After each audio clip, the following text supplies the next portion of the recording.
In year 15, we are watching LeBron James still do things like this, things like this,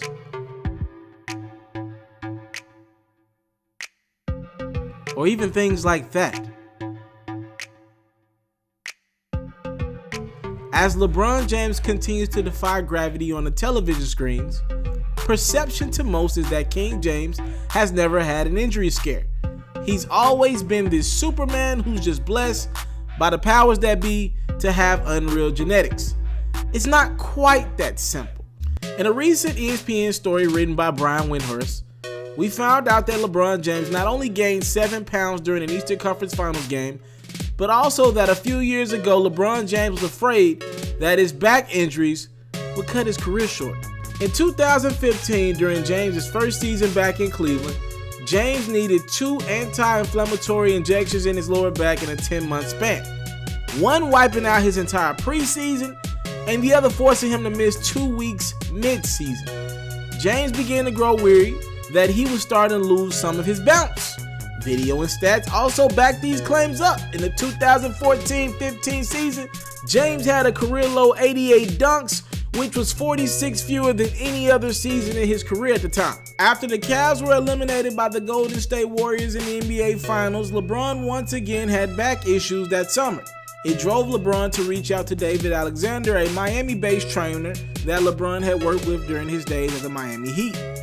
Alexander recommended one of his most valued employees, a man by the name of Donnie Raymond. The former Navy SEAL for 15 years, Donnie is the reason James occasionally wears Navy SEAL hats, if you ever notice.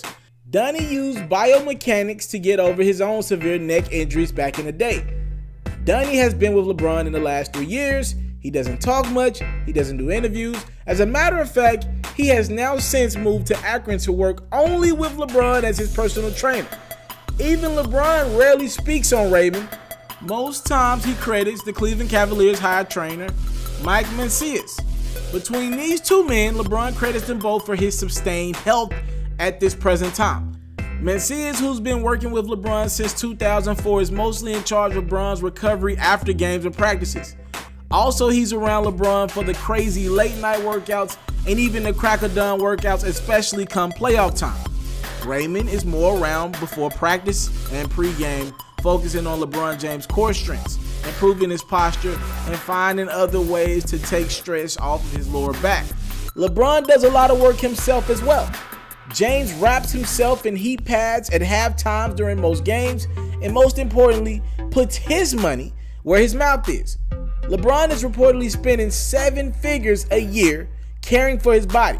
We're talking liquid nitrogen treatments, a gym in his house, hot tubs, cold tubs, hyperbaric chambers, and a personal chef and masseuse. James classified his body as a day-by-day process. He once said, "It's every day, around the clock, every single day working on my body, either with treatment or working on my body in the weight room, continuing just to build strength throughout the season when everybody else is kind of tearing down, not putting too much pounding on my legs when I'm on the court, but being very efficient. I've kind of figured that out in my 15th season." Forget basketball. As a fan of anyone who's this committed to his craft, I sometimes wonder, will LeBron James himself make some sort of a documentary, or heck, even a workout tape to show some of his tips on how at an early age he developed such a strict, disciplined mentality. LeBron has been notoriously known not to be much of a club goer unless he's celebrating a championship of some sorts, or a big alcohol consumer. Though he does enjoy a glass of good old wine, LeBron's dedication makes people around him take his body as serious as he does. The likelihood of LeBron ever giving away some of these tips is slim and none, because King James believes it's more about everyone developing their own personal relationships with their body. As a matter of fact, King James once spoke on the body. He said, "I just think over time you kind of learn how to grow with it and how to deal with it when certain situations happen. It's very challenging and you just have to go through it." And there was never someone I could talk to when I was coming up that was a part of this league that I could kind of lean on.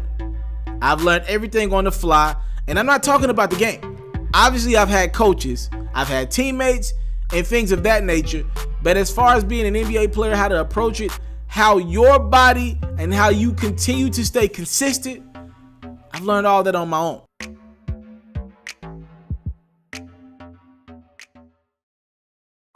I want to salute you, homie, you know, for building your own thing and doing your own thing, creating your own platform, your own website. I got one life to live out my dreams, and I'm giving this thing all I got. I interview celebrities. I talk sports. I represent the culture. Right now, you're turning up on Itsmrtaliaferro.com, shawty.